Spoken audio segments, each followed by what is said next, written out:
Nanone reka twongere tubahe ikaze mu makuru tuba twabateguriye abagiye atandukanye avugwa mu Rwanda ndetse no hanze y'igihugu cy'u Rwanda. Nizere ko mwamaze gukora subscribe kandi tubashimira mwebwe mukurikira amakuru n'ibiganiro tugenda tubagezaho. Nukuri Imana igikomeza kubaha umugisha, ishya n'ihirwe ari byo biganza muri mwe kugira ngo mukomeze gutera imbere, nibyo tubifuriza. Kandi akazi kose waba ukora, waba uri umuhinzi, waba uri umworozi, waba wikorera, waba ukorera leta, waba ukorera abantu bagiye batandukanye, uba uri ku muhanda ushaka ibiraka, ni ukuri umugisha w'Imana gusesekareho kugira ngo ugere ku cyo wapanze kugeraho. Burya nababwira ko ndi wa muntu ukunda bagenzi banjye cyangwa se abantu muri rusange bumva ko batigita kugira ngo ubuzima bukomeze kugira ngo binjize amafaranga, wa muntu wumva ko yagira icyo akora binyuze mu mucyo kugira ngo yinjize amafaranga. Gusa nanone ndanenga aba bantu bigize abasonga rero ugasanga nta kintu yakora kizima, ahubwo ugasanga atunzwe no guteranya abantu, ibintu byinshi cyane.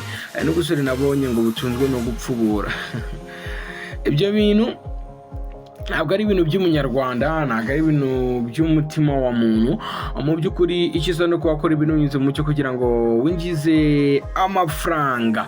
Ibikorwa rero tugenda tubyinjiramo gake gake, umuntu akaba yagira gutya agakora ikintu ejo agakora ikindi gutyo nyine, kugira ibintu bigiye bitandukanye kugira ngo arebe ko ikofi yabyimba.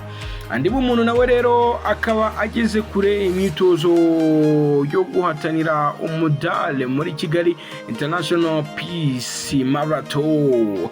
Yes, nawe rero akaba ari mu rwego rwo kuvuga ngo reka nshaka amafaranga, nubwo meze neza, nubwo nzwi, nubwo ndi umuhanzi, ariko reka ngore n'iki ngiki ndebe ko amafaranga yakomeza kwiyongera.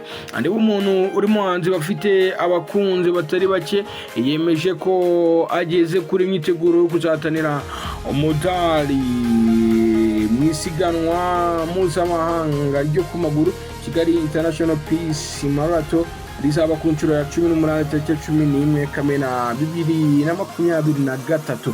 Mu kiganiro twagiranye na andi umuntu yahamije ko amaze iminsi mu myiteguro yo guhatana muri iri siganwa ku maguru, amaze kubaka izina Kigali International Peace Marathon rigiye kuba ku nshuro ya 18. Yagize ati ndi kwitegura guhatana muri kimwe cya kabiri cya marato, ni ukuvuga ibirometero 21.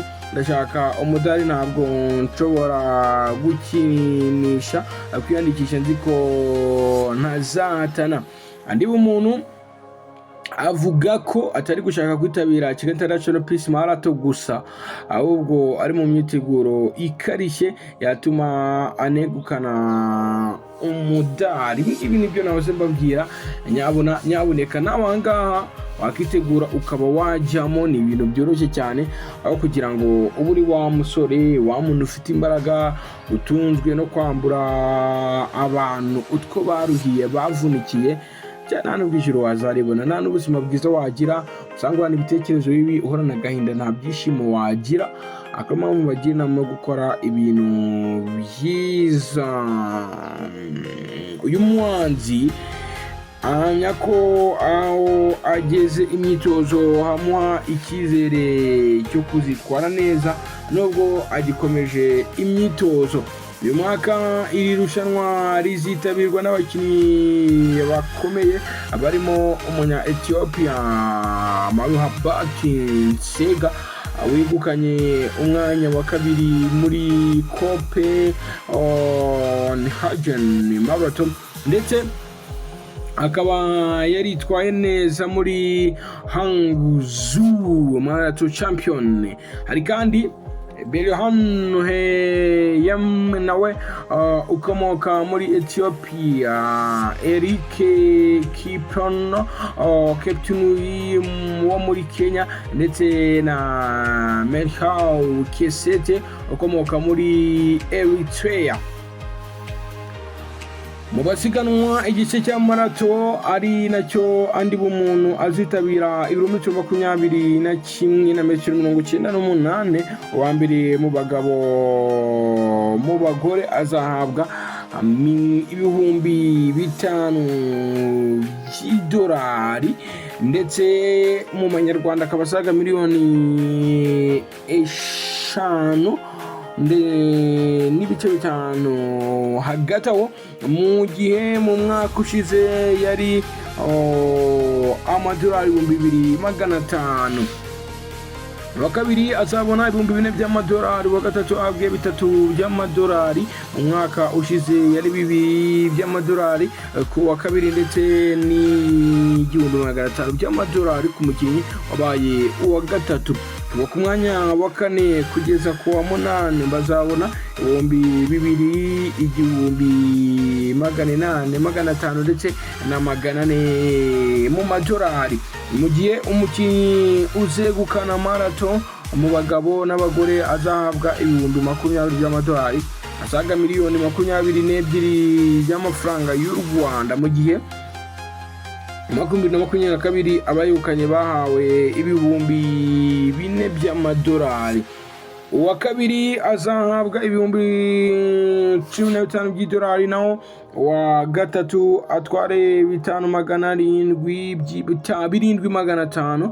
ni mu gihe mu mwaka ushize yari 2,500 ndetse na 2 by'amadolari kuri iyo myanya yombi.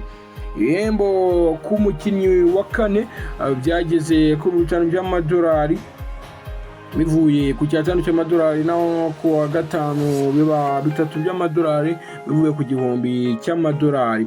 hongerewe kandi amafaranga azahembwa abakinnyi baje mu myanya 8 ya mbere, aho uwa 6 azahabwa 2 by'idolari, uwa 7 ahabwe 5 cy'idolari, naho uwa 8 abone 1,000 cy'idolari. andi umuntu rero akaba avuga ko nubwo asanzwe akora siporo ari ubwa mbere agiye kugerageza amarushanwa akomeye nka Kigali International Peace Marathon. angaha rero ndumva bashoyemo agatubutse. nawe niba ushaka kuba wakiyandikisha ukajya muri rushanwa, ikaze hano i Kigali, nawe uzajye guhatana be wakinjiza ibiceri kandi bifatika. wakinjiza ibiceri bifatika munyarwanda kazi, wabona amafaranga kugira uri umusore washobora kwiruka uhora ucapuza abantu amafaranga, amashakoshi, wagiye muri rushanwa ryo gusiganwa n'amaguru ukaba wakinjiza amafaranga atubutse kandi mu buryo bwiza, ntawe ubanje kubabaza cyangwa se kuvutsa uburenganzira bwe. ni ukuvuga ngo rero ushaka kwamamaza wadamagara kuri 0788 kandi nanone ushaka kuzamura imbuga nkoranyambaga zo wadamagara kuri nimero 0788 ukibera umusirimu, ukibera umuntu winjiza amadolari. naho ngaho rero nuko byifashe.